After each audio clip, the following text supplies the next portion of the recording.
Hi అండి, welcome to Sandhya kitchen. ఇవాళ వచ్చేసి రవ్వ కేసరి అయితే చేస్తున్నాను. ఎంత సింపుల్గా మంచి టేస్టీగా అయితే చేసుకున్నాము. అయితే నేను గ్యాస్ ఆన్ చేసుకొని ఇలాగ ఒక కడాయి అయితే పెట్టుకున్నాము. ఒక కడాయి పెట్టుకున్న తర్వాత ఈ కప్పుతో నేను 3 కప్పుల దాకా నీళ్లు వేస్తున్నాను. కొలతలు అయితే చెప్తున్నానండి. 3 కప్పుల నీళ్ళకి 1 కప్పు పంచదార, 1 కప్పు రవ్వ అయితే వేస్తున్నాను. ఇప్పుడు ఈ నీళ్ళు మరిగేటప్పుడు ఒక 6-7 యాలకులు దంచి వేసుకుందాము. పంచదార 1 కప్పు వేసుకొని ఒక 2-3 నిమిషాలు కొంచెం మరిగించుకుందాము. సిమ్లో పెట్టే మరిగించుకుందాము. ఇలా మరుగుతుంది కదా, ఇప్పుడు పక్కన గ్యాస్ ఆన్ చేసుకొని ఇది పక్కన పెట్టేసుకుందాము. ఈ నీళ్ళని మరుగుతూనే ఉండాలి.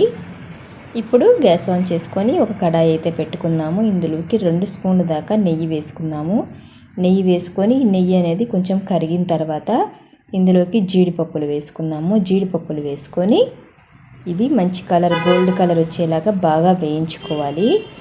ఇలా వేయించుకున్నామంటే ఆ టేస్ట్ అనేది చాలా బాగుంటుందండి. మనం జీడిపప్పు ఎంత ఎక్కువ వేసుకుంటే అంత బాగుంటుంది రవ్వ కేసరిలోకి. ఇవి వేగిపోయాయి కదా, ఇప్పుడు ఒక గిన్నెలోకి అయితే తీసుకుందాము. ఇప్పుడు ఇందులోకి 1 కప్పు దాకా రవ్వ వేసుకుందాము. రవ్వ వేసుకొని వేయించుకుందాము. ఇది కూడా సిమ్లో పెట్టే వేయించుకోవాలి. అయితే కొలతలు అయితే చెప్తున్నానండి. 1 కప్పు రవ్వకి 1 కప్పు పంచదార, 3 కప్పుల నీళ్లు వేస్తున్నాను. ఇందులోకి 2 స్పూన్ల దాకా నెయ్యి వేసుకొని సిమ్లో పెట్టి బాగా వేయించుకోవాలి. ఇది వేగేటప్పుడు మంచి స్మెల్ వస్తూ ఉంటుందండి. అప్పటిదాకా వేయించుకుంటా కలుపుకుంటానే ఉండాలి, లేదా మాడిపోతుంది. ఇలాగ కలుపుకుంటా వేయించుకుంటా ఉండాలి.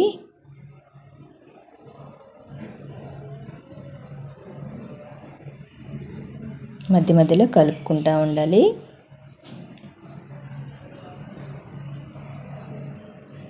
ఈ రవ్వ కేసరి పూసగా చాలా బాగుంటుందండి, టేస్ట్ కూడా. ఇప్పుడు పంచదార నీళ్ళు, మరిగే నీళ్ళు ఇందులోకి వేసుకుందాము.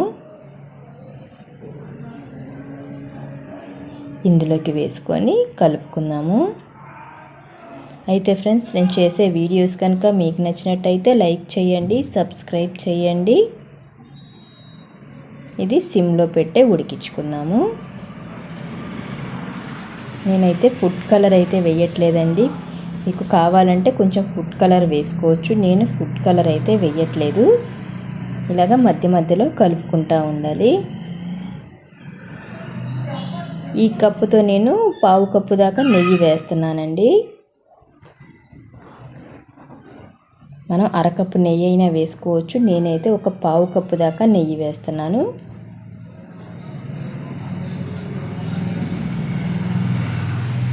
ఇలాగ ఉడికింది కదా, ఇప్పుడు ఇందులోకి నెయ్యి వేసుకుందాము.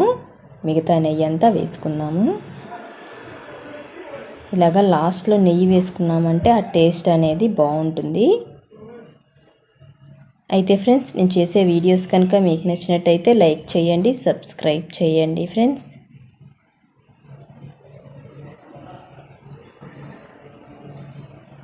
ఇలాగా కలుపుకుంటానే ఉండాలి.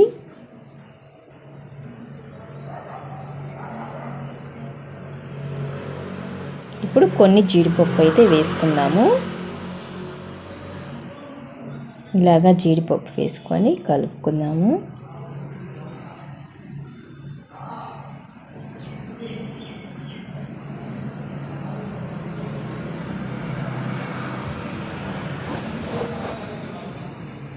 ఇదిగోనండి, ఇలాగ కళాయికి అనేది అతుక్కోకుండా ఉంటే మనకి రవ్వ కేసరి అనేది రెడీ అయిపోయినట్టే. ఇప్పుడు గ్యాస్ ఆఫ్ చేసుకొని ఒక గిన్నెలోకి అయితే తీసుకుందాము.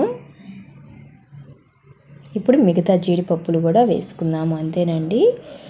ఇలాగ రవ్వ కేసరి అయితే ట్రై చేయండి. పూసగా చాలా బాగుంటుంది, టేస్ట్ అయితే బాగుంటుందండి. ఈ వీడియో కనుక మీకు నచ్చినట్టయితే లైక్ చేయండి, షేర్ చేయండి, కామెంట్ చేయండి, సబ్స్క్రైబ్ చేయటం మాత్రం మర్చిపోకండి.